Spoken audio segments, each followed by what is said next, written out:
All right, today we've got something a little different. We're not just looking at an article or a study.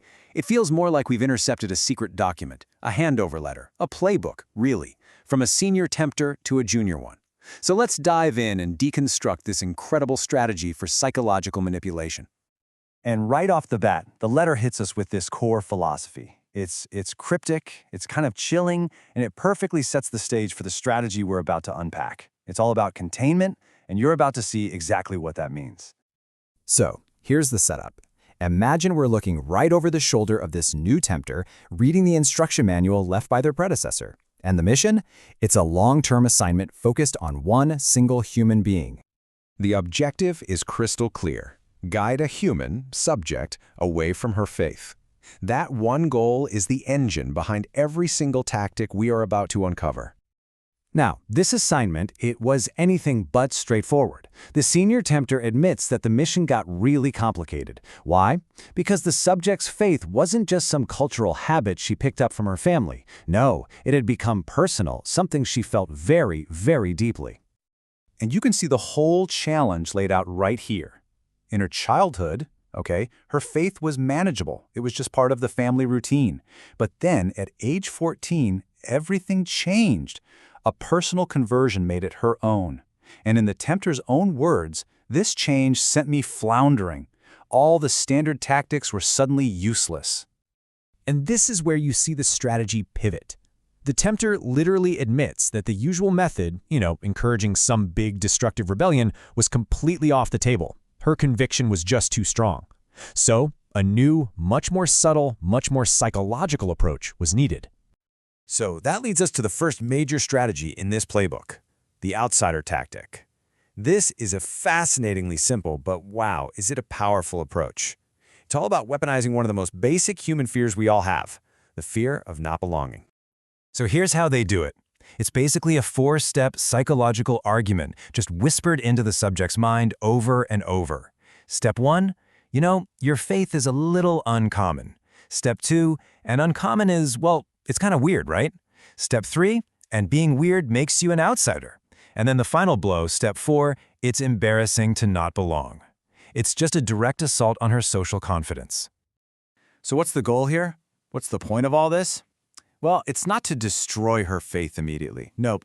The goal is to silence it, to make her so ashamed, so self-conscious that she practices her beliefs passionately when she's alone, but becomes quiet and sheepish in public. It effectively neutralizes her.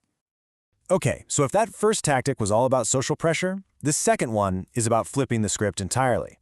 This is where the tempter tries to twist the very thing she sees as a source of strength into the root of all her problems.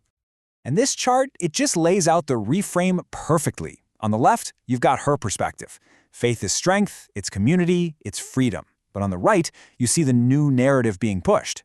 Faith is actually the cause of her social rejection. It's a burden on her social life. It's a chain holding her back. The whole strategy is to just magnify every struggle and blame it on her faith. I mean, the letter is just chillingly explicit about how this works. Every single time the subject felt rejection or loneliness or any kind of struggle, that little whisper was always there. Your faith is the reason for this pain. It's a relentless campaign to poison her own belief system by associating it with suffering.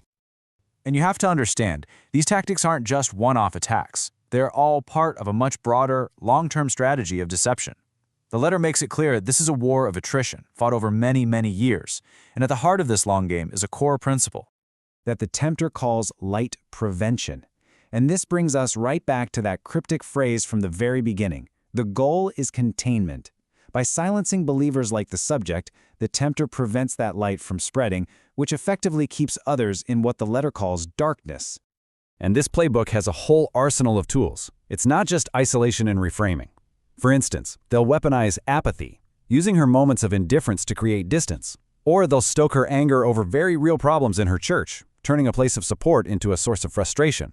And here's a really subtle one. When life is going well, they'll try to convince her that faith is unnecessary. It's just a constant, multi-pronged attack on her weakest points. So where does all of this lead? What's the ultimate endgame of all this pressure, this reframing, this isolation? It's really simple. To make the subject finally give up and walk away from her faith, truly believing that it's the problem she has to solve to finally be free. And here is the chilling reason for that goal. A person who walks away isn't just neutralized. They become, and this is a direct quote, amazingly fertile soil. Their disillusionment, their loss of foundation, it makes them even more susceptible to future manipulation, future deception, and future temptation. So, we've just deconstructed a detailed strategy for breaking someone down by isolating them and completely reframing their reality. It leaves us with a really critical question to think about. If this is the playbook for engineering doubt, what would the opposite look like? What would be the playbook for building resilience against this kind of psychological pressure? That's definitely something to chew on.